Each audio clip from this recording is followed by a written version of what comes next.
Good morning. Welcome to the Bond Sunday morning service. Thank you so much for being a part of it. People around the world, everybody and their mama are now a part of the Bond Sunday morning service, and I appreciate it. If you have any questions during the service, you can feel free to call in as it is happening at 1-800-411-BOND, 1-800-411-2663.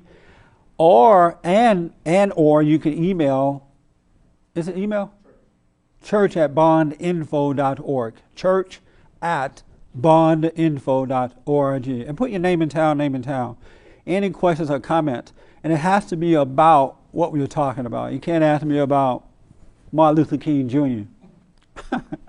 Good morning, everybody. Good morning. Glad to see you guys. I want to talk about the kingdom of heaven and what that is.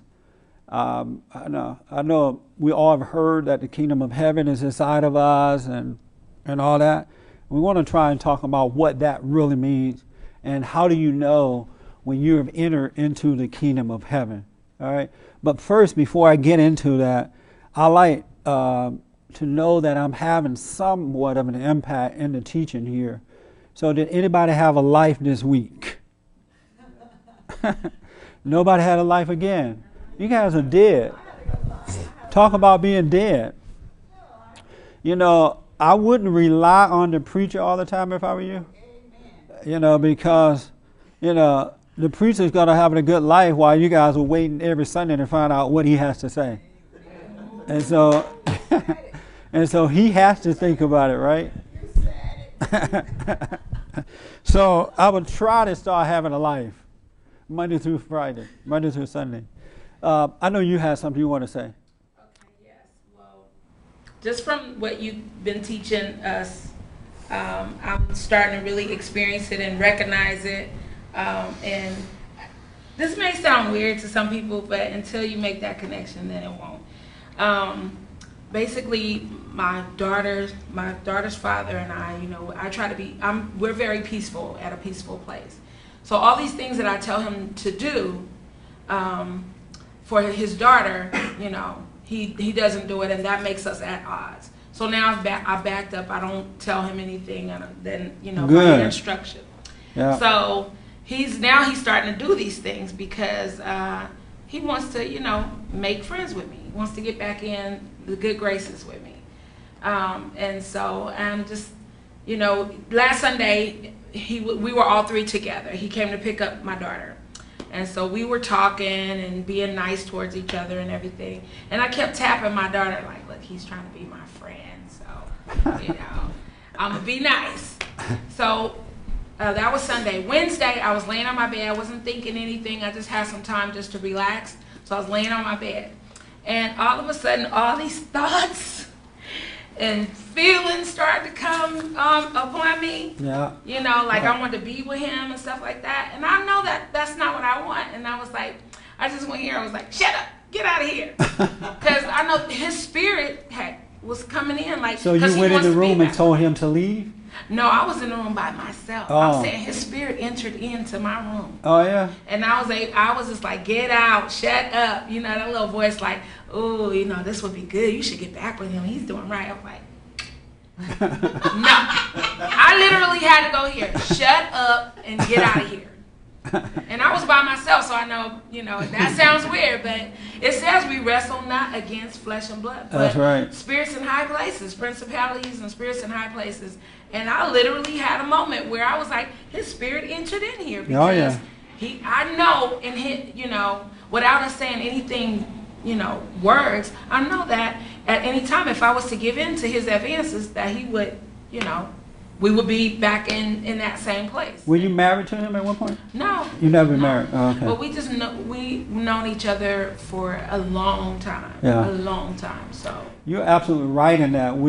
Our battle is a spiritual battle. There's a warfare all the time between good and evil. Right. Absolutely everything we do is a spiritual battle. And if people could see that, life would just change in ways that they could never, ever, ever imagine. And one thing that would change is that you would never, ever, but ever, never, never take anything personal because you would know that it's spiritual. and that what's working through the person, they can't help themselves. It's not them, but it's this thing that works through them. And that way you wouldn't be able to take it personal. It is absolute spiritual, without a doubt. And the Bible talks about that. And the preachers preach about it, but no one can really tell you how to become aware of it. Wow. And that's what I like so much about coming here is that, you know, I was going to church all the time, and I literally can see that, you know, they teaching me these words from the Bible and these scriptures and everything, but you have shown me really how to recognize it, how to apply it.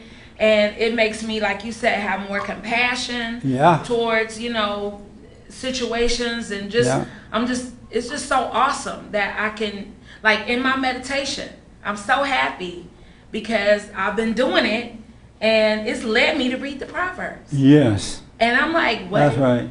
And it's like, I was like, after I meditated, I was like, okay, God, what do you want me to know? And I opened the Bible, opened up to Proverbs 1. I did it 3-4 days later, and it did it again. And I was like, okay, I'm supposed to read the Proverbs. What happens is when you sit still and know God, you're completely letting go. And when you let go, then in stillness, He can work through you. He can reveal things to you. He can guide your life. He can put you in the right place at the right time. He can give you the information that you need. But if you're not still enough where that can happen, you're out there on your own, making all the wrong decisions. That's why it is so important to sit still. Are you doing it every day now? I don't do it every day, but now I'm prompted to more. Like before, I would say I can't. I'm too busy. Now I'm like, oh, I gotta do it. I have to take. If I can only take like a few minutes. That's right. I don't want to leave. You know, like before I would say I don't have time, and I would keep moving on. Now it's just like it edges me on. Like do the meditation, do the meditation, because I see the results and I see how much of a difference it makes throughout my whole day. Yeah. I cannot imagine living a life without prayer. You know, I don't, it's a scary notion to know what that is like now, especially seeing what other people are going through as a result of not praying. You know, they'll do it off and on and sometime, or they'll do it while driving on the freeway, you know, and God said that we have to get up early in the morning and seek Him, you know, early in the morning. And it is, morning prayer is the most powerful time to pray because everything is really quiet. You can really see yourself. You can, you know, see what's going on in those quiet moments. So it's important to stay with that. And that thing that's telling you you could do it later, or that's not you telling you that. That's that spiritual battle, that warfare going on that we've been talking about. And it doesn't want you to be still because it knows that it cannot dwell in a house that is still, that is at peace. It has to leave. So it tries to convince you that you don't have time, do it later, you're going to be late for work and all this kind of stuff. Make you wake up late. Yeah. You can't do it. That's the voice that you have to learn to doubt. But before, when I wasn't doing it as much, it told me that. Now I feel more of an urging to say, well, just stop. Do it while you're in the bath, you know, just stop and just do it. If you can just do a small amount of it. That's right. Or I'll find myself if I miss it in the morning, I will find a time throughout the day to just stop and say, let me get some of that good, you know, some energy, that power. Yeah, you do get energy and you do get power. Absolutely. And it's natural energy and it's natural power. And it's not your power, but because the kingdom of heaven is inside of us, this starts to work through us for the good. Just like evil worked through us too. This starts to work through us. And it is powerful. And it is natural. It is, you don't get tired. You can go through your whole day without, you know, tripping, for lack of a better word. So stay with the prayer. That's a nice testimony. Absolutely. And just watch yourself. If you could become the watcher of self, you're going to make it. Well, me and my girlfriends, and I'm going to stop making comments, we laugh all the time because I have made, through, you know, from you teaching me, I've told them, and now we're all aware of it. Yeah. So when I'm doing it, they'll say, you know, there's that little, and we laugh, and then we'll say, and then we'll be in the midst of doing something, I'm like, I'm like, look at your behavior, look at you, and we laugh so hard. We have a good time laughing off of it. Yeah. But it's honestly, you know, it's a constant thing, and that's why I say meditate day and night, because Yeah. constantly it will knock you off that path. That's right. God said that we should always pray. We should pray without ceasing. Right. And what it means is that you're just supposed to be in a state of awareness, one mind with Him. And when you're in that state, you're in prayer. A lot of people think it means that you're supposed to run up and down the street hooping and hollering, "Oh, praise the Lord," and all that kind of stuff. That's not it. It's a quiet stillness that we should live in. Right on. I love your attitude. I really do. And you're right. The things that you used to get upset about is now funny to you. You can't believe that you would act that way, But before, if someone pointed out, you would want to kill them for pointing out how bad you are. But it's not a big deal. Really not a big deal. Yes, sir. I just want to take on. What's your name? Prudence. Prudence. When you were laying in bed and you had those thoughts come to your mind, and you were able to see where they were coming from. See, most people don't see, and that's the way you're being misled. You're literally being misled when you don't see.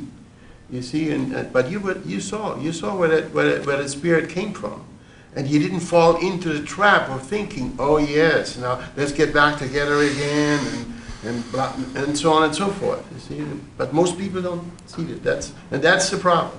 That is the problem. I once was blind, but now I see. I like Ain't that. nothing like seeing. That's a very And as good many thing. times as I heard that, Yeah. I'm like, wow. Me too. I heard that all my life. Yes. I once was blind, but now I see. Was lost, but now I'm found. And I had no idea what that meant. None at all. Yeah, I just thought, I wasn't a Christian, and now I am. That's what I was thinking. I didn't know it was something that you can live by. It's a way of living. And it is nice. Absolutely nice. Anybody else had a life? Yes. I had a neat experience at work. I really messed up at work. I misdelivered a package to an important customer. I was real tired. I was not paying attention. And I was called into the office by the owner of the company. And while I was going to the office, I was watching the thoughts, and they were trying to get me to presume what was going to happen. Was I going to get fired? It was just talking to me, trying to set me up to, to like judge the situation. So I just watched it, and it even made a couple of bad comments about the owner. So I just watched that too. That is so amazing how we have this thing that lives in us, and it talks to us, and it causes us to make decisions before we can see what's going to happen. Yeah, if I had... That old mean boss. Right. And you get there, the boss is nice, doesn't even think anything about it. But it does. It set up the whole thing. Yeah, for and if it just wanted me to react to it, Yeah. or to believe it, and then I would go in there all messed up. Yeah. That's all it was trying to do, just get me off of, me, That's my right. center. So That's I just right. watched, and I went in there, and it was, he had other office personnel there, and I was like, I walked in, and everybody was there. And he said, "What happened? Fabian, what happened?" And I just told him flat out, I just messed up. I was really tired. I apologized, and he was fine with it, and we were talking, and he liked me, and he offered me a job inside the office. See there? Yeah. So I've been working now. They're training me to become a dispatcher. And So you took the job? yeah. I jumped. Wow. Yeah, great. That Because is I'm off the amazing. road. That's great. Yeah, it was like, and really, it could And have that's the been. last thing in your mind that thing was telling you is going to happen. Yeah, That's right. Wow. it turned out so nice. Yeah. And I'm not full time enough. It's half. But the fact you got a job after making a mistake It's like great. It's great. that. I'm telling you. Wow. So I'm like talking to customers now, doing a lot of calls for customers, and because he liked my attitude, and Yeah. that was a real blessing. That's right. Wow. Well, congratulations on the job. Thank you. At least. And for you to be dealing with people, that's another thing. A story within itself, huh? Just to get off the road is like, it's wonderful. Yeah, he's been on the road for 40 years. 25 years. And 40 nights. It's- Wow. Oh my God. Yeah, and so this has given me a little bit more income to start my business too, and more Yeah. energy, because driving on the road all full time in the city, that's pretty tiring. Yeah, that's a rough life, Yeah. especially for an old man. Yeah. Famous look like he had second thought about the age. Yeah. Well, that's great, man. That's why we have to wait and see. Don't pre-plan. Wait and see. And it always turns out well if you wait and see. But if you go with the planning in your imagination, you're going to set it up to fail. You're going to create another situation for yourself. But that thing doesn't want you to wait and see. It doesn't like that at all. It can't survive if you wait and see. It has to go. Isn't that amazing? Yes, it is. Wow, I'm glad 2 people had a life. Or 3 this week. I had a good one too. Anybody else? Okay. I was in Washington, D.C. this week, as I told you guys earlier. We're trying to get a bill passed to defund Planned Parenthood because 70 to 80% of their abortion clinics are in the black community. And they get something like 30 million, I think, 300 million a year in tax dollars to perform abortions.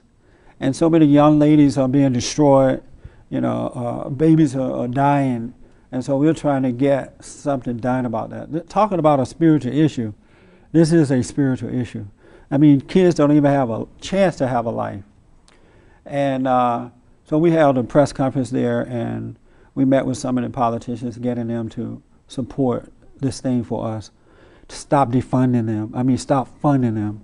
And don't even take their money, because they give out a lot of money to the politicians to support them, in order to get their support. So we're asking them not to take the money.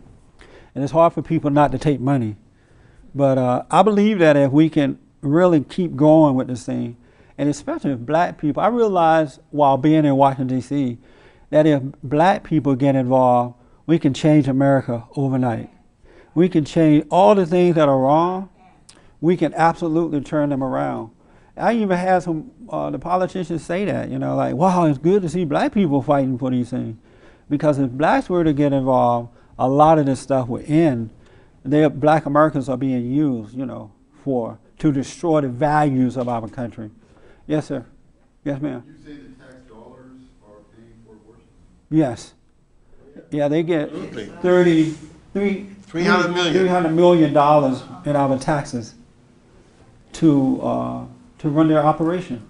So we are paying them to kill our children. Yes. Isn't that amazing? That is so dumb. Yes. Yes. We are paying them to kill our children in the tune of $300 million. Well, if I can add, we are forced to pay. We're not forced, we just don't do anything about it.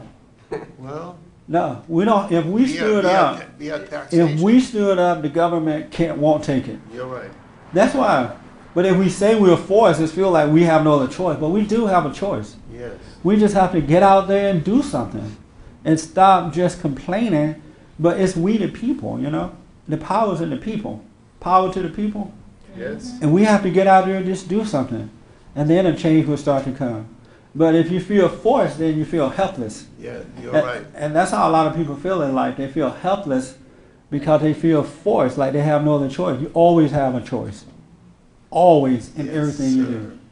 There's no such, especially if you believe in God, there's no such thing as not having a choice. You have a choice. And the government is going to do what we allow it to do. Yes. And if you are born again of God, you know that you have a choice. You know that you have greater power inside of you, than the government or anybody or anything else. So we do have a choice. We don't have to give it to them. $30 million of our tax money doesn't have to go to killing our children. That's evil. Yes, it is. It's evil. That should not be happening. Yes. We wouldn't pay the KKK $300 million to hang black folks on the tree, would we? Right. They might be paying them too under the table. Oh, Isaac.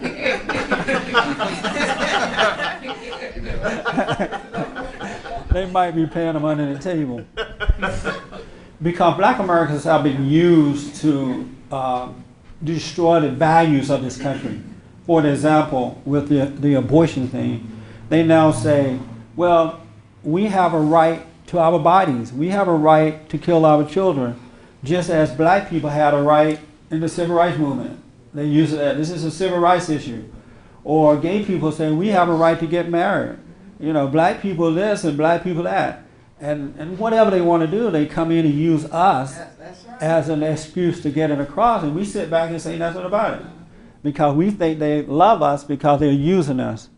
And so I'm saying that if black Americans stood up and say, no, you can't put us in that category, this is wrong, then they can't use us and things will start to change. Absolutely will start to change. But we can't, you know, that's why I say that most blacks, not all, but most black Americans are suffering not because of racism, but the lack of moral character, the lack of values. And values are the most important. It's a light unto your feet. If you don't have character, you have nothing. You're walking in the darkness. And so most black people are allowing it to happen because they can't see what's going on. They think that just because these folks use them, they care about them, and they really don't. And whenever somebody want to use you, they're going to say something nice about you anyway. You know, oh, you're so wonderful. I really like you. You're so pretty. Guys say it to women all the time. You are so pretty. You're so fine. And as soon as they get what they want, they're gone. Because they lie to you, make you feel good. Or if you don't give it to them, then they say you're mean. You're dirty. You're a mean person. You get mad, you still have to give it to them. And so they're stroking the ego of black Americans in order to tear down this country. But if we say no more to that, it'll turn around. The worst thing that is happening to Planned Parenthood right now is that black folks are out there protesting. And there were a whole lot of us out there this week. And that is the worst thing. As a matter of fact, they start running commercials in the Planned Parenthood, start running commercials in the inner city saying, we're providing health care to black folks. And I'm like, what is healthy about killing children? What is healthy about killing children inside a woman's womb? That's not health care. But this is the worst thing that could be happening to them, is for us to stand up and say no more. Did you have your hair, Pat? No? You did have it. You just changed it. Oh, okay. So we were in D.C. fighting for this, and we got to stand up and fight for what is right. Believe me, we got to stand up and fight it. There's a battle going on between good and evil, and there are those folks out there who are on the side of evil, and there are those who are on the side of good. And good is working through some, and evil is working through some. It's not personal. And we got to stand up and speak up, and especially with men. Men are so weak. It is absolutely. I can't. You're so weak. I feel sorry for them. You feel sorry for them? Yeah, they're weak. You know, you look at TV and it's just pitiful, the things that they allow themselves to go through. I mean, I see a lot of men playing weak roles on TV. And there's not enough money in the world for me to do that. Really, I just would not do that. But these guys are doing it. And I'm thinking the next generation of children are going to see women as being strong and men as being weak. Because that's what they're hearing and seeing all the time. And the men are allowing it to happen. They're just allowing it to happen. And there's nothing worse. There's nothing worse than a weak, poor, pitiful, pathetic man. And there's nothing worse than that. Nothing worse than that. Isn't that right, Ed? Absolutely. Yeah. Nothing. Yes, ma'am. Tying in with what you're saying, this week when I was at this healing ministry place, it was a hotel, so I sat there and waited for a friend to get there, and I talked to the waiter, and he just had such a genuine, fine, masculine way about him, and we were talking, and I don't know how we get talking there for a minute, and he said that he opened the door for a couple. This gal came through the door with whoever was with her, the man, and he said she gave him such a look like, well, you know, and then the man also, instead of doing the right thing for the woman, went along with the same attitude, and it's just It's bad. It's bad. It's bad. Yeah. You know, I flipped on the TV the other day and I heard a bunch of women talking about God. You know, it was on a talk show. They were talking about God, and it was so watered down, and so mushy, and so emotional. I'm like, wow. And you know, I'm looking at the audience, and men and women applauding and going on. There was no power in it at all. And I'm thinking that this is what's happening as men are letting go and allowing this type of thing to come forth. Everything is becoming soft and weak. There's nothing strong about it at all. And so it is so bad now that religion itself, Christianity, is like a soft religion. Who want that, you know? There's nothing secure about it at all. You know, there's nothing like Christianity used to be a powerful thing. But it's weak. When you read the Bible, Yes, there's nothing like mushy and soft in it. But now as women are taking over Christianity, it's just becoming watered down and soft. And why would anybody be attracted to that? And these women just sitting there, yeah. And so I was thinking, yeah. And I just, oh my. And another thing I noticed is that they don't point out anything that's wrong. There's no like disagreement with each other at all. You know, there's no right or wrong. It's everybody just get along and love the Lord and love one another. It's just soft stuff. And I'm thinking Satan must be sitting down there or wherever he is thinking, wow, this is cool. I have tricked them in every way possible. Because Satan made a promise that he's going to deceive every man, woman, and child. And as religion is being watered down, it's happening. Religion is a power and authority and life and all those good things. But it's not happening. I was sitting at the table in D.C. having lunch, and I was sitting with a bunch of other preachers, and including some women preachers too. And this guy was telling me about his life. He was saying, well, you know, I'm married, I'm homeschooling my kids. They're doing very well, and my wife is an excellent homeschool teacher, and, you know, going on, and it sounds so nice. And so I finally asked him, I said, it was a black man. I said, are you married to a black woman or a white woman? And this lady sitting there, why would you ask that question? You shouldn't ask that. I said, look, I didn't ask you. I'm asking this man. And the guy said, yeah, that's an excellent question. He said, no one had ever asked me that before, but it was a good question. And I told him the reason I asked that because I don't hear of too many relationships where two black men and a woman are married, and they are working together like that. You know, it's a battle most of the time.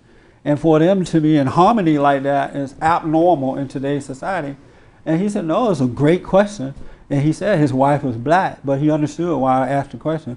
But this woman is freaking, as though I asked her the question. And my point to that, the average man would have cowered down once this lady jumped in and said, why are you asking that question? But I was ready for her.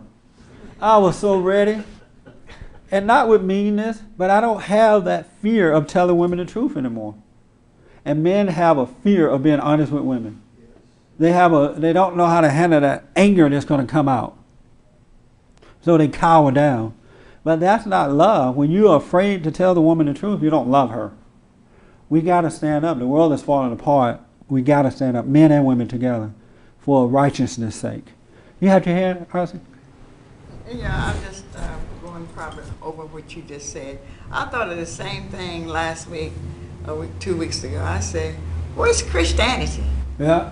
I said, I think y'all better get the Holy Spirit. I said, because Christianity don't play it out. Yeah. You don't even recognize it anymore. That's what I said. I said, and you're talking about the same thing. And I said, now this is really something you're speaking on the same. It's sad. Yeah. It's sad. And it's because men are afraid to be a man. You know, he's afraid to be masculine. He's afraid to even talk about being a man. You know, especially in the presence of women. They're afraid to be it. And there's nothing greater than being a man. Just like there's nothing greater than being a woman. But there's nothing, we need masculinity in order to bring feminism in order. You know, bring it together because they both work together for the good. But men are afraid to be men. Absolutely afraid to be men. Well, I'm looking at the women as well. The women taking Christianity very weak. Yeah.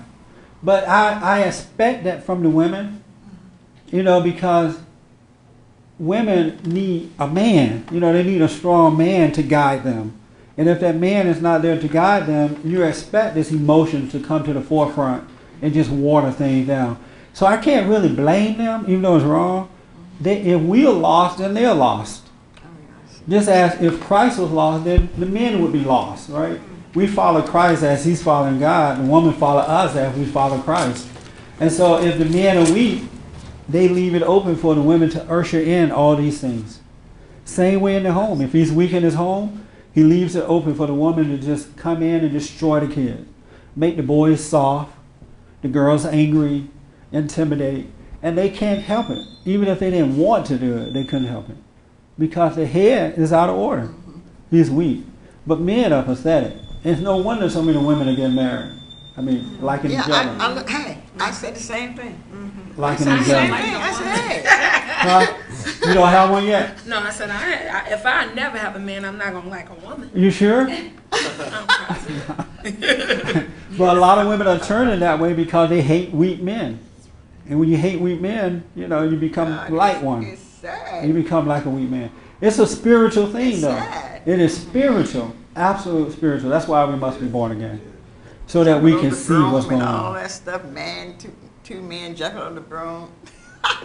Yeah. No, it's I just don't believe this. But I blame men. I absolutely blame men. You got to put it on the man first. Because it is his responsibility to lead the way. It's his responsibility to lead the way.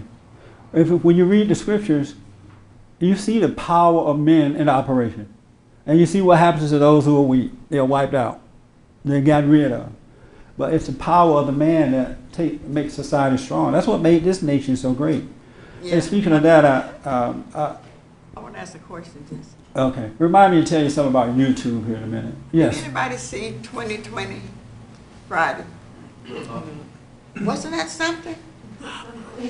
Yeah. I saw the end of it. And that was a good point. On 2020, this past Friday, they were showing, Barbara Walters did interview mothers who children are saying that they feel like a boy if it's a girl, or they feel like a girl if it's a boy, right? And these are like little kids. Yes. And so and I'm glad you brought that up because I just had the flashback of the weak fathers that was involved in that segment. And so what they're doing now, these little kids are like 3 and 4 and 5. Am I right about that? The age? Younger. Even younger. Yeah. And they're saying they feel different than what they are physically, right? And the mothers are allowing them now to dress up in dresses, to dress up as boys. And some of them, these little kids want to get their sex changed Yes. from one to another. And the only thing that's stopping them is that they're too young to do it. The mothers are willing to do it. That's how bad it is. And the worst thing about it, the fathers were sitting there just pitifully He was crying. He was just acting crying. like women and allowing this to happen. Yeah, but It was just pitiful. the mother was secretly dressing her boy or girl and their daddy didn't know anything about it. Amazing. And then when I saw, the father knew about it. And he was like, oh, I'm just so glad to see her. And it was a little boy dressing up as a little girl. I'm glad to see her be herself. I'm like, this kid is not herself. And then when they go to school, they're being teased by the other children. And they're blaming the other children for teasing rather than saying, this is an abnormal situation. We need to deal with it, right? And they show a whole bunch of, I didn't realize it was that out of control. Yes. But they showed a whole bunch of little children. It's an organization of them now that they're getting together and validating this for these little kids.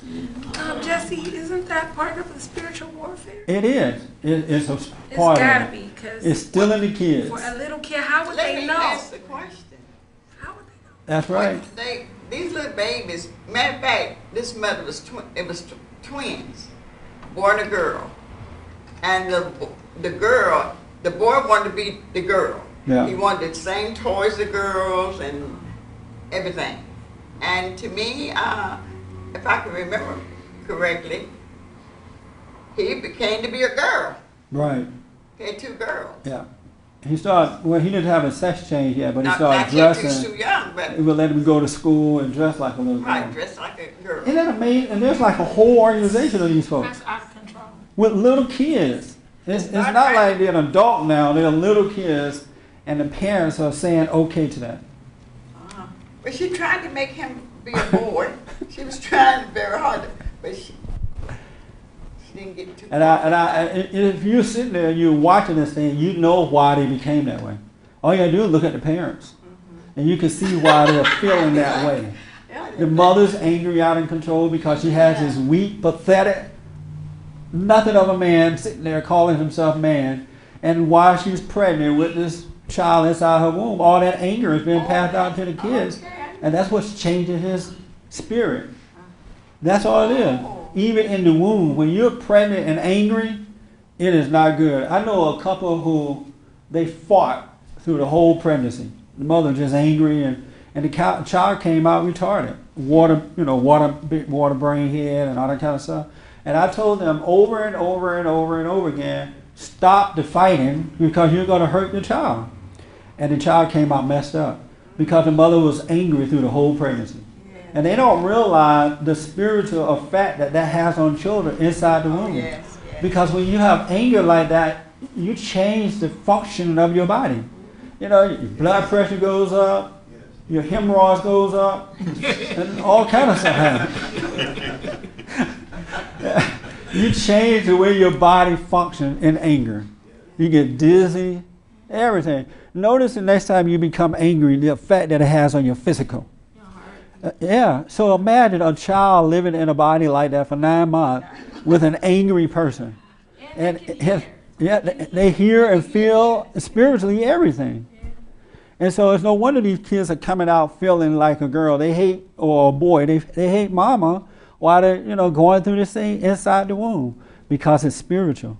And you're changing the spirit of that child from a natural spirit to an unnatural spirit.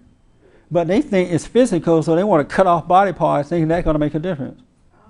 It's not physical, it's spiritual. That's why God told us to be still, be calm, be patient, have compassion. Because we are affecting everything around us with this anger. And these kids are coming out spiritually feeling like a girl, even if they have a physical body. But it's because their spirit has been changed inside the mother's womb. And you can't change that by cutting off the body part. It's still going to be a boy. It's not going to change. But because the churches are not pointing these things out, and the psychiatrists and those folks have no clue as to what's going on, now they're trying to make the world accept it, and if they don't, the world is racist or prejudiced, and you got to accept wrong. Like that's going to make it better. But it's because Christianity is weak. It's been watered down. It's not about love. It's not about power and authority. It's about accepting everything that's wrong. Yes. And if you believe in God, that can change. These kids don't have to live that way. But the fathers did you see the father? Did you notice the fathers? You notice the fathers in there? They were so weak they looked gay. It was pitiful. And it's no wonder that these kids are coming out like that. I had no idea there was that many out there in the world. Everything is going on. Yes, ma'am. Well, when I saw it, I thought that it was maybe possible that when the little boy was born, he wasn't a real tough little kid. He was more of a weaker type of boy. You wouldn't be tough either coming out of that kind of hell. Right, and without a father, an influence of a father. Yeah. So instead of the father influencing the child and gently, guiding him to be more masculine or whatever, the mother, instead, she just supported him 100%. Yeah. Like, well, if he likes it, if he likes dresses and he likes dolls, well, then, he needs to have that. And just pushed it on him. Yeah. And then the child felt comfortable with that, identified with that, and resented his own body. Yeah. It was sad. It was sad. It was horrible. If you guys can go at some point, I think they put that stuff on the internet later, right? You need to go see that. If that don't open your eyes and make you love what's right, then I don't know what will. But it was absolutely sad what is happening to these children. And now there's a support group for Lots of these Yeah. people. There are support groups for everything that's wrong. Yes. You can't find a support group for what is right. But everything that's wrong, they got a group for it now. Isn't that amazing? Yes. But for what is right, you can't find a group. You get ridiculed, like, you know, if you speak against gays, you're gay bashed, and that's the right thing you're supposed to do. Another thing I noticed about that too, and this is this warfare between good and evil. When you're watching this program, they make it so emotional that if you're not conscious, you almost think that, oh yeah, it'll make you want to, it'll make you want to accept it. Because they present it in a way where it's almost look like he was born that way. You know, he was just born, like maybe it was I don't know if a birth defect or what, but it almost make it look like there is a possibility that God created this child like this, and that we are just not accustomed to it. If you fall into a state of unconsciousness, into your emotions, you can find yourself almost accepting it. And then you got bottled water, and oh, poor child, oh, and the world is so cruel, oh, and the kids are teasing you, oh, and you're like, you know, you almost, you have to slap yourself and bring yourself back. Because they have it set up where they'll put you into a state of unconsciousness and make you accept it, because they present it almost like you're just okay. Like maybe you are wrong about this. Really. That's how they present it. It is so cleverly done. The devil is very clever. He's not wise, but he's a clever guy, right? And so they present it in a way that it almost convinces you. You have to go take a drink real fast so you can relax. Did you have your hand again? Well, I was just going to point out that Barbara Walters is like, oh, just, it was horrible. Yeah. Just her way, you know, Yeah. her supportive. That's right. If someone else had walked in that room at that time and said, Barbara Walters, you should be ashamed, they would have shot that person. Oh, yeah. Because they would have said that that's hatred. Yes. If anyone had walked in that room during that emotional moment and say, this is wrong, it would have been over for them. Yes. Because I'm sure the world was just so in tune with that, especially with these little kids. And the way they set it up and presented it, it looked almost, it'll make you doubt yourself if you don't have a little sense going on. A little of the Holy Spirit guiding you. It will make you want to doubt it. Isn't that amazing? Yes. And that's why God doesn't want us to be emotional. Compassion, but not emotions, because the world will play on your emotion and will make you doubt right from wrong. It'll make you doubt yourself. But in stillness and compassion, you can't doubt. It's impossible. Let me take the young lady here, then here, and I'll come to you, John. Yes, ma'am. I was wondering, how come they don't compare, like, feeling like a girl or a boy, feeling the opposite sex? Feeling like the opposite sex, how come they don't compare that to, like, child molesters or murderers? They have this feeling, too. How come they don't feel compassion for them? Very good. That's an excellent point. Those men and women who are attracted to young kids, I mean, how come God didn't make them that way? It's the same kind of spirit. Why not have compassion for that? Yes. Very good point. They choose what they want. They pick and choose. That's why they do that. If you notice, even in that, they're harder on men about that than they are women. You know, so they pick and choose. They know that is wrong. That's why they don't want anyone to come along to say that it's wrong. They don't want to be reminded that it's wrong. But my heart went out to those kids. Can you imagine having to live like that? Your parents have accepted that. And you're never going to be happy like that. I don't care if the whole world say, okay, let's vote. This is normal. You're never going to be happy because it's the wrong spirit. It's not a spirit of truth. It's not the right spirit. So even if the law says that it's okay, you're still going to be miserable. Those kids are not going to, they can cut off everything they got and attach whatever they want to it. Their spirit still would be unhappy. Because it's the spirit that changes, not the physical. It's the spirit that brings happiness, not the physical. Right. But very good point. Yes, sir. Well, they don't want men to be different than women. Yeah. So the drive is to eliminate the difference between men and women. And Very good point. and genetics, if everything's genetic, there is no difference. Yeah. You can eliminate the differences and you can eliminate the laws in the Bible by saying it's genetic. That's It's not right. really a moral issue. Very good point. There is a hatred of masculinity. Men are hated. Masculinity is hated. Just as it was hated when Eve accepted the lie from the serpent. You know, she hated what her husband was all about. The same thing is now. They hate masculinity because it represents strength, it represents God, it represents love, it represents light, and they don't like that. And it's not them, it's this thing that's made a home inside of them. It's really not them. If they knew better, they would do better. They just can't see what they're doing. And that's why we have to shine some light on it and not be afraid. Because if we don't shine the light on it, it's going to get worse. These little kids' lives are being taken away from them. They're not going to have a life unless God intervenes in some kind of way. They cry out to God. Hopefully in their pain they will. But we got to shine some light on this stuff. And let them call you whatever they want. I mentioned it, and I'll get to you in a minute. I mentioned YouTube. I was notified yesterday that they have me up on YouTube, right? And somebody's like recording my radio shows, and they're putting it up on YouTube, and you can, a picture, nice picture. Thank you for the picture. Nice picture of me on there. Cause I don't normally like my pictures, but I like this one. And they have me saying, I'm thankful to be in America, and I thank God that, I said, it doesn't matter how I got here. People complaining that, slavery brought us here and slavery was a bad thing. I said, it doesn't matter how I got here.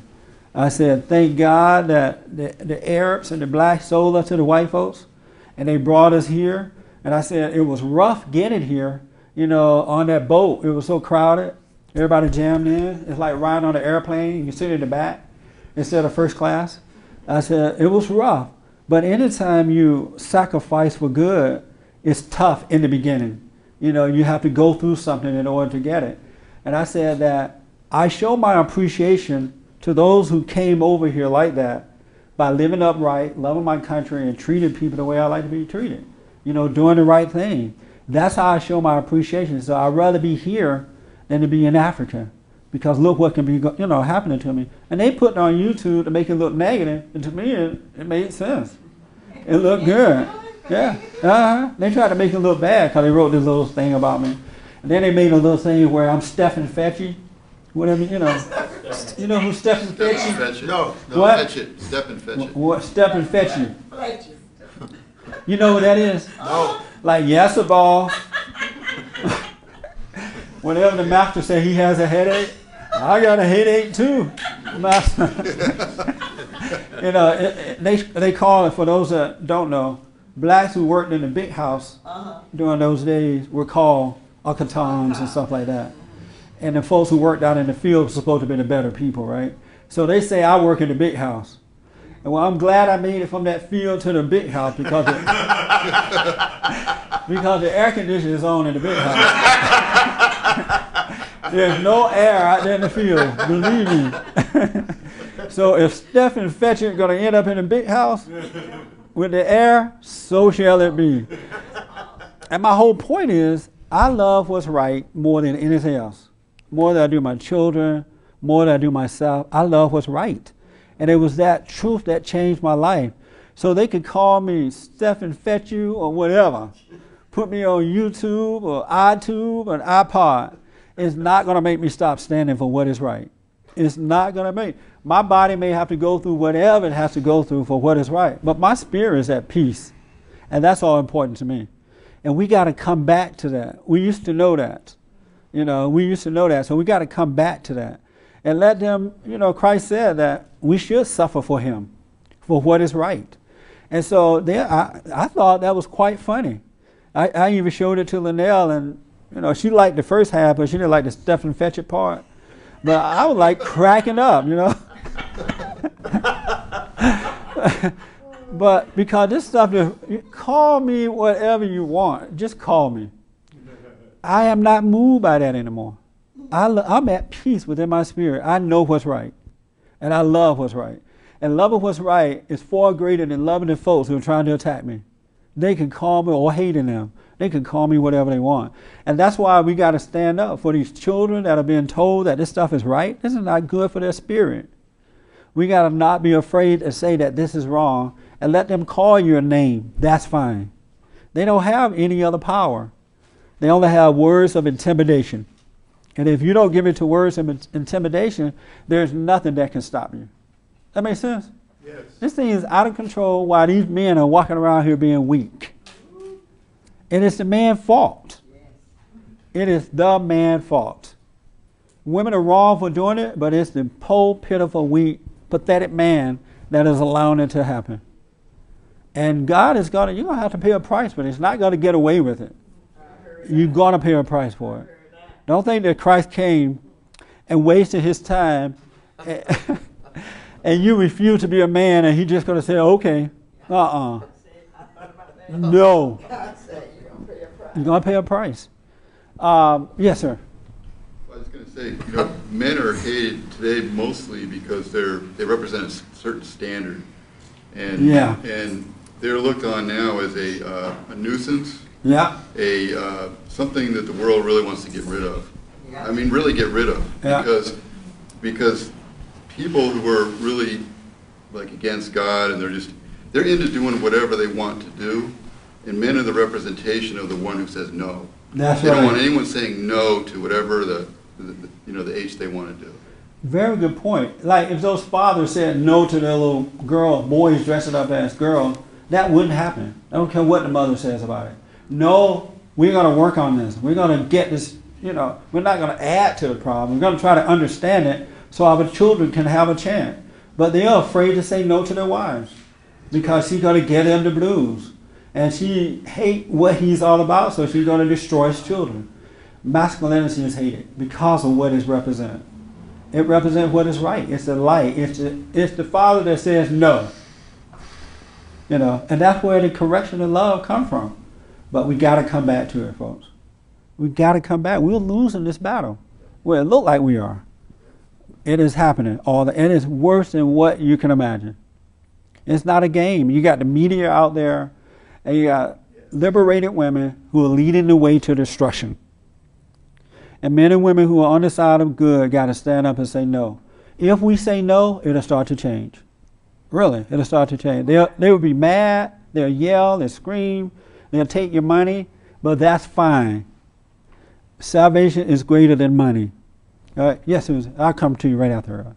I was just going to say, John went last night to a meeting, I think for Walter Moore, and he said it was mostly all old people in the audience. Yeah. And I was thinking, we were talking and thinking, what's going to happen when, the old people die and the young people come up? There's so many of them are just crazy. They don't even know it. Yeah, if the old people die out without passing down values to these children, it's over for America as we know it. We're going to become a third world country. It's over for them and it's too bad too because a lot of older people are afraid to pass the values down. They don't want to lose anything physical. They don't want to lose money or friendship or family. Yeah. And if you're afraid of losing something physical, you're not going to impact society for the good. If I have to stand alone, I will. Because I know I'm not alone. Christ is with me. And one thing I realized, and I was thinking about this from a debate that I had with some black radio talk show hosts, and they were all complaining about what the white man is not doing for them. The white people won't support us. They won't buy from us. And they were going on and complaining, right? And I was thinking, it's so sad because one thing about the kingdom of heaven within is that when you enter into the kingdom of heaven, you have the confidence to know, without even thinking about it, that all your needs are met. And your inward nature will not rely on an outer source. It doesn't rely on an outer source. When you live in the kingdom of heaven, you like a child, you rely on, without even thinking about it, because it's nothing that you think about. It just naturally happens that way. But you rely on your Father. Naturally, inwardly, you rely on Him. And so you don't have to be begging the white man or the black man and complaining about what somebody is giving you or not giving you. But if you haven't entered into that kingdom of heaven, your confidence is in the world and what you could get from it. You make people feel guilty and you want to control them. And I even noticed that even in running this organization, right now things are pretty, because the economy and folks are a little nervous, things are slow for us financially. I have to watch my staff and myself that we don't get caught up with what's going on out here and find ourselves out there trying to force people to give and all that kind of stuff. God have taken care of us for 19 years straight up. And it's because we have that confidence within, without thinking about it, that things are going to work out. And he said that the kingdom of heaven is like a little child. Let me read that to you real fast. Don't forget your question. I have to put my glasses on. It's something else when you get old, you need glasses, huh? Reading glasses. I was shaving the other day, and I had to hold my skin like this. I was thinking, wow, I remember when my skin used to be so tight. Now you got to hold it in order to shave. And then I see these wrinkle things right here. I'm like, where did those things come from? I used to not have those things. You don't want to get old. I'm glad I don't have any more anger inside of me. That way the old age thing stopped at some point. Now it's happening gradually and all that. So get rid of your anger so you don't get old and wrinkled so fast. All right? I don't know why. Oh, because of the glasses. It says that the kingdom, the door to this glorious kingdom is the child thought. And only those who become as little children can pass through this pearly gate. A man in this state of consciousness is rich in hidden treasures. And there are many mysteries which are not divulged to the worldly wise. And so, did you guys understand it? Yeah. And so my point is when you enter into this kingdom, you become as a little child, not worried about anything because your father would take care of you. And I'm telling you, it is so real, it's not even funny. And so my point is, with black folks and these people who are complaining about what somebody else won't do for you, if you were truly one with your spiritual father, if you were born again, you would have the confidence that things would be fine. You wouldn't worry. Now, that doesn't mean you don't go out and work hard and do what you have to do, but you don't beg and worry and blame. You cannot do it because your father would take care of you. And everything that we need is already with us. It's in that kingdom, and the Father owns everything. So as the world is running scared and falling apart, and folks are saying the economy is bad, and they're tripping, we can stay calm and go through it in the right way. But the problem is, because they're separated from the kingdom of God, they're wasting their life. They're wasting their money. They get money, instead of saving it, they buy a Cadillac and move into an apartment. You know what I'm saying? Or they don't have a saving account. Because when you're worldly, unwise, you waste your money on everything and you end up with nothing. So when things are bad, the storm comes, you cry out, where's the white man? The white man is supposed to help us. Like the disciples did with Jesus when they were on the boat. Instead of them being calm, they were all like, when they were up drinking wine and having a party, oh, we love you, Jesus. Right on, you're the man. And so Jesus takes a nap, and they all still sitting up drinking. The flood come, or the storm come and shake the boat. And because they have not built their kingdom from within, they like, Jesus, wake up. Help us. You're supposed to buy an ad from us. You're the man. And Jesus gets up and says, you guys should be ashamed of yourself. Why are you acting this way? You have the same power within yourself. You could tell this water to be still. But if you don't enter into the kingdom and become as a child, then your world is messed up. Absolutely messed up.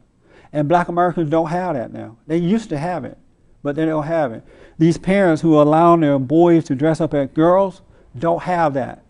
They have not entered into the kingdom, and they're not comfortable. They don't have that peace. They don't have the confidence that, I just thought about something I got to say. One thing that happens to you when you enter into the kingdom, the Bible says that the kingdom of God is at hand. It's right there, right? Because I hear some people say, oh, it takes forever. It's a growing process. You heard that before, right? Yeah, right. Why haven't it taken you 50 years to find God? oh, it's a growing process, right? It's at hand. It's just like that.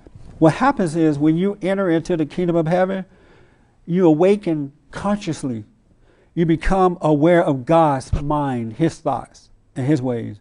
You wake up just like that. Some of you have said that when you sat and you were still in your prayer, all of a sudden you can see right away, right? Well, that is the consciousness of God. And in that conscious state, all things are possible. There is no worry. There's no fear. There's no blame. There's no doubt. There's no anger.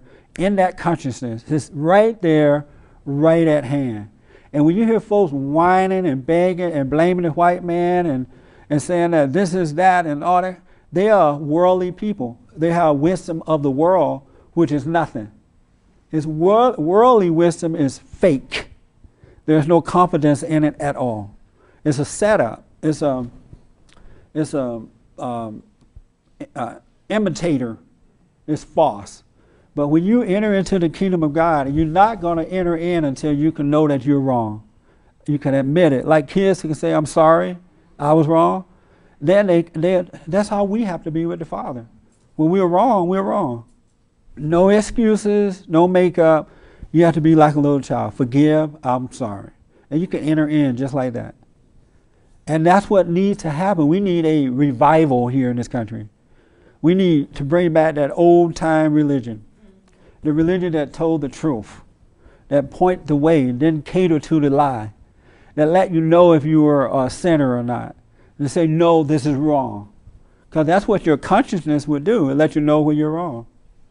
And so the kingdom of heaven is like that. And once you enter in, it's like a mustard seed, that eventually grow into a major life. You start to grow into that, and you become powerful and loving and compassionate. And all your needs are met along the way. And things are happening that the physical eyes say, look, you're not going to make it. Look at the world around you tripping out. And you can, if you're not conscious, you go, oh yeah. You start blaming. But if you're wise and you can see, you're like a little kid living in the kingdom, you let the world go insane and you take one step at a time. And you look around, you're doing fine. You save your money, you invest your money, your kids are still happy while all the other kids are tripping out. But if you don't have that kingdom, you're not living from within, you're going to freak out. You got to go in and grow. That make sense? Yes. All right, I'm done with that. Yes, ma'am. I want to agree with that and tell you my experience. Try to keep it short. I always trusted in my mom. Once my mom passed, it showed me how much I trusted in her and not really in God. Yeah. That I felt like I had this safety net. I could always run to her. Now that my mom's gone, I've fallen into a place of trial, I've really trusted in God. So I'm starting a business, and I gave a notice to leave the business where I am. I gave them a 30-day notice without having the room ready where I'm going. It's all kind of stuff piled in there, but I was like, I have to, in order for me to prove that God, I really trust in you, I have to do it when the place is not ready. Did it, gave my 30-day notice, shaking in my boots, getting happy and then scared and back and forth. And within 1 week, God sent me a check in the mail for $1,000. And I was like, what? I told my sister, open it up, make sure it's real. She was like, I did. That's why I'm calling you. And that just proved to me that, like, because I put, and we call it faith, but because I was like, God, I'm really trusting you. This is going to help me grow in all these things that you want for me. And when I did it, God is just, then my client, I told her, yeah, I'm going to move my business to my back house, and, because I want to grow and I want to be the thing that God wants me to be and show my daughter, blah, blah, blah. Telling her my story, and she said, are you taking investors? And I was like, wow, I never thought of that. I never thought to ask anybody for any money. She said, because I'm going to invest $1,000. Yeah, things work out. I'm like, wow. You don't have to, in the kingdom of heaven, within the kingdom of heaven, you don't have to worry about your physical life. Now, that doesn't mean, let me tell you why. It doesn't mean you don't try. But when you're in the kingdom of heaven, your mindset is different. And that causes your needs to be different. You don't have the same kind of needs or the urgency for it. You can take it or leave it, right? And so if your mindset is different and your needs are different, you have the time and the patience to build a life. You don't waste a life, you build a life. And it's fun building this life. But if your mindset is below, or you're not one mind with him, then you're in a hurry because your ego is at work and you're wasting a whole life. That's why God said we have to become one mind with him so that we can be the observer of life and not the creator. We're supposed to observe it and let him create it. But we're trying, in your fallen state, you're trying to create a life, and it's never, ever, ever going to bring you peace. And Satan got you convinced. The lie has convinced you that you could create this life. You know, get more money, get a bigger house, get the right kind of husband or wife, get this and get that. It's a setup. We know not what we want. It's an absolute setup. We must enter into the kingdom of heaven within. And it happens just like that.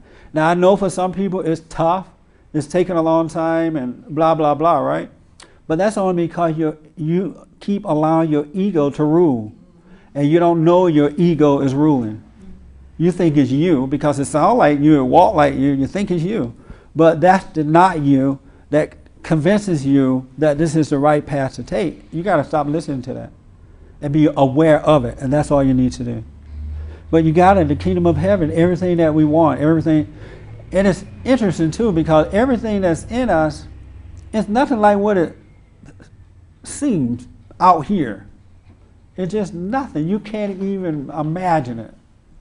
It's nothing like what you think. Yet it's powerful, it's compassionate, it's heavenly, there's no form or shape to it. It just is. And you just live it. And that's why I say you have to become an observer rather than a wordy person. You know, you observe life. God said be slow to speak and quick to hear. If you can observe and shut your mouth, you'll be fine. Just watch. Shut up and listen and just watch. And it's going to blow your afro off. Really. It'll blow your fro. If you don't have a fro, you'll get one. You really will. I have some questions over here. I forgot who had their hand a while back. I want to ask a question. Yes, ma'am. It is going back to the weak man.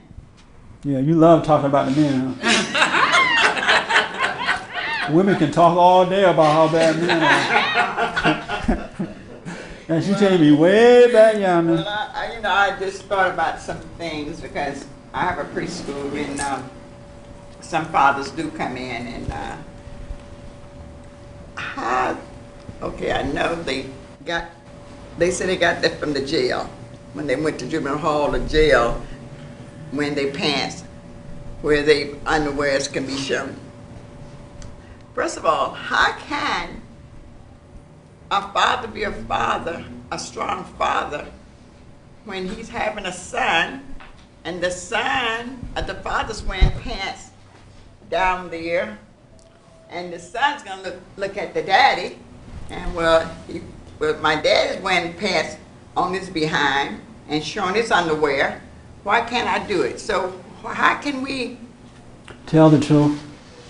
When you run into the situation, be honest about it. I said, pull your pants up. Yeah, just be honest. Right, because what we need to realize, just as there was a time where we couldn't see, they can't see either.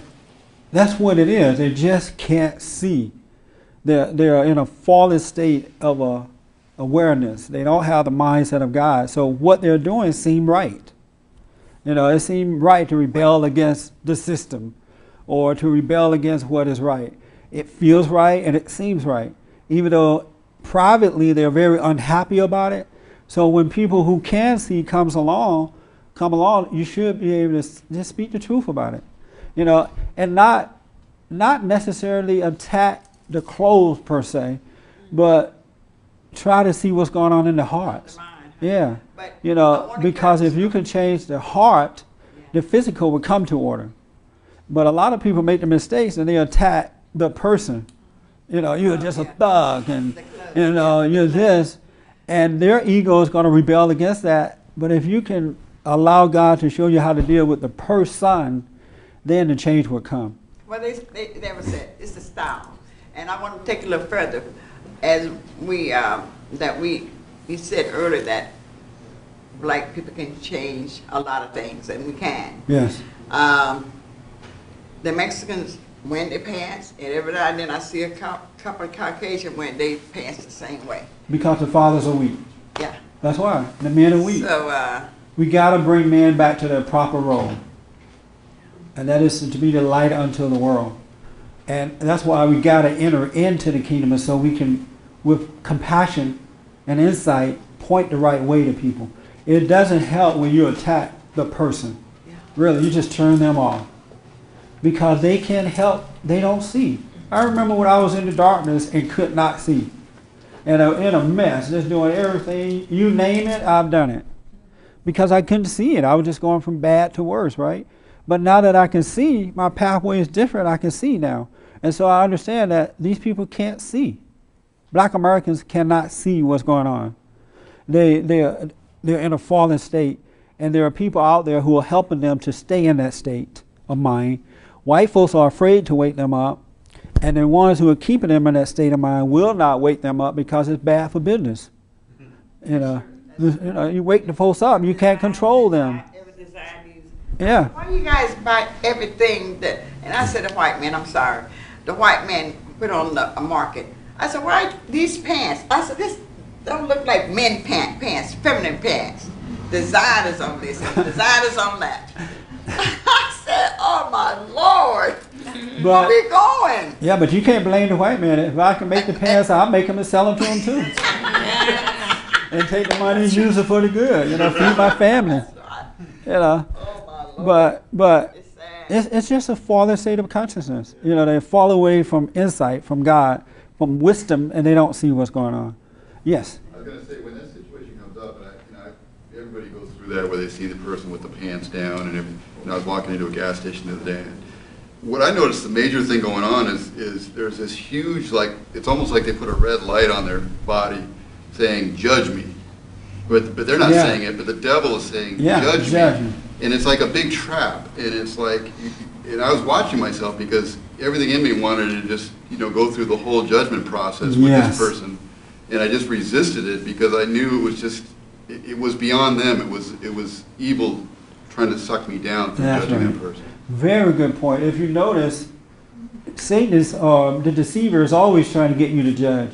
You walk out and you look at these guys in these baggy pants, right away you judge them. And the moment you judge them, then you can't see how to help them. Okay. And this thing is always screaming out right away to judge. One of my desires is to be able to see things and see the life in it before I judge it, right? And so I've been wanting this. I have this desire. I walked into someone's home the other day, and I walk in and I saw these beautiful flowers. And I wasn't consciously thinking of this at the time, but I know that's what I want. I saw the beauty of the flower before the words can tell me what they were, right? And so I saw the beauty of the flower. It was alive. And I realized everything has life in it. And then as soon as the thought said flower, then the beauty faded away and it just became a flower to me. And I was like, wow, that is something else. That blew my mind. And I wasn't expecting it. I didn't walk in there thinking I'm going to see some pretty flowers, right? But I saw the life of the flower before the word came. And when the word came and said flower, the life faded away and it became just another flower. It's the same flower, but I couldn't see the life in the flower. And that's why I say it's so important to become the observer so we can see the life in the life before we see the word in the life. You got to see the life in life. Everything is alive. But we don't see it because the word is always there to cut off the life so you don't see it. And these people with baggy pants and prostitutes on the corner, homosexuals and flowers and rocks and stones, they all have life. But we don't see it because we have been trained to judge right away. And that's why we can't see it. That's why you got to become the observer. So you don't give into the word, you give into the life, the beauty of it. Isn't that amazing? I was like blown away. I'm like, you're right on. It's happening. He's giving me my heart desire. And it just blew my mind to see that. So now I'm hoping it happens again. The ego is the thinking pattern. You know, your thought will come in and make you feel that you're going to be embarrassed. And because you can't feel if you don't give it to the thoughts.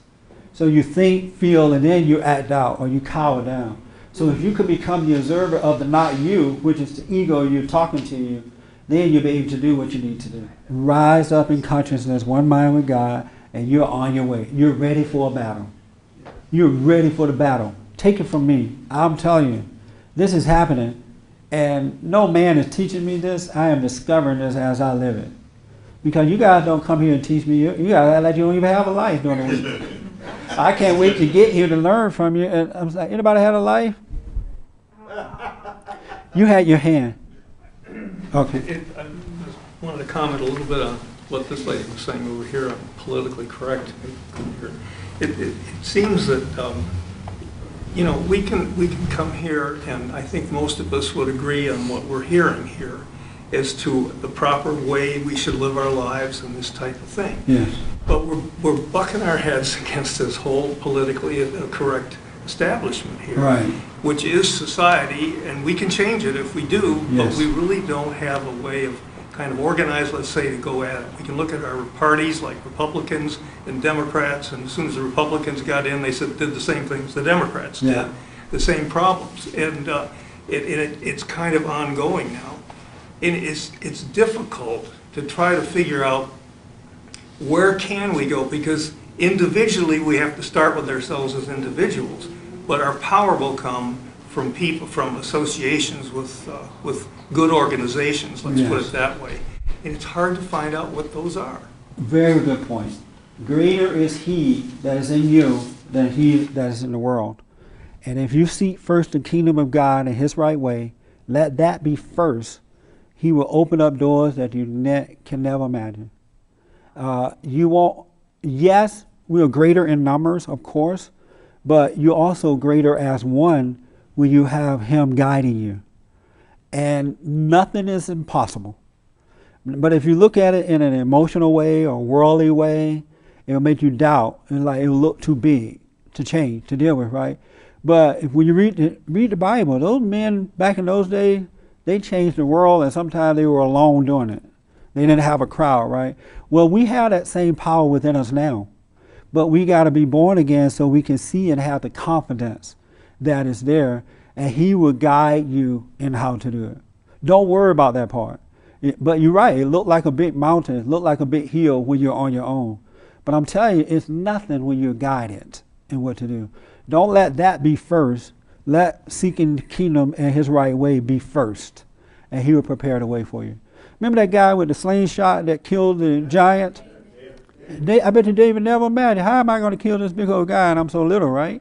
You know, I got to call up everybody. I call an organization. We got to organize and bring this guy out. But he did it with one little slingshot thing. You have the same power. Christ said, greater is he that's in us than he that's in the world. He also said, greater work shall we do than what he did. Isn't that amazing? So where is that greater work? That's what we should be looking for. And we can do it. Don't worry about that. If I thought that way, I would not be standing here today. Believe me. I see what's right and let him guide me. I got to give this young man the last word because he's been waiting a long time and we are out of time. We have 3 minutes left. My guy have shut me down already. Yes.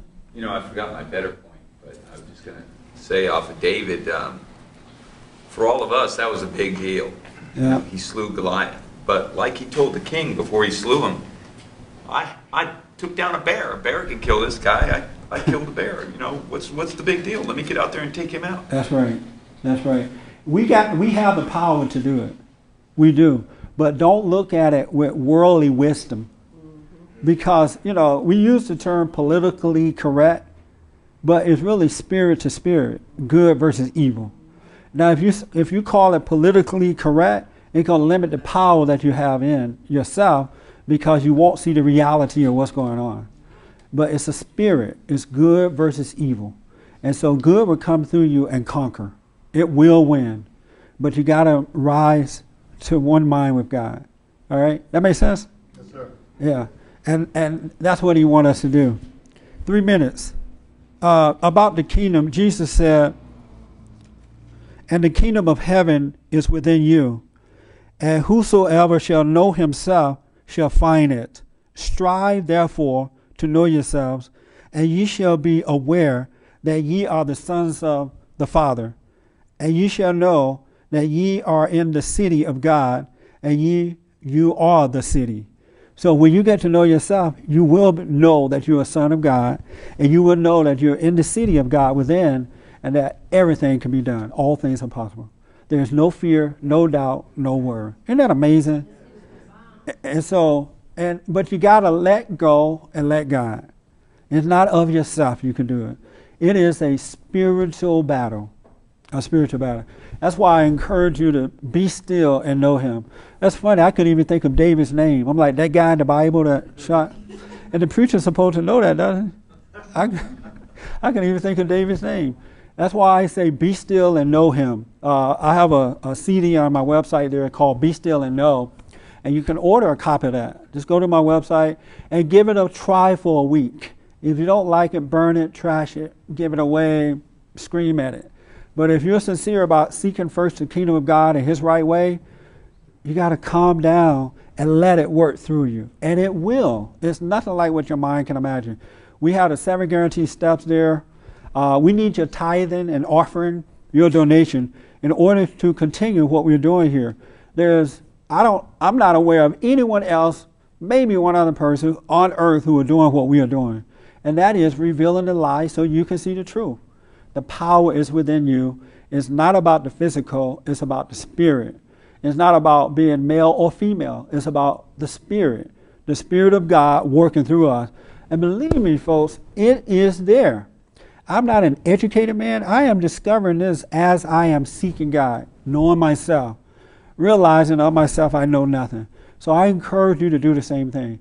Again, visit my website at bondinfo.org. That's right, bondinfo.org.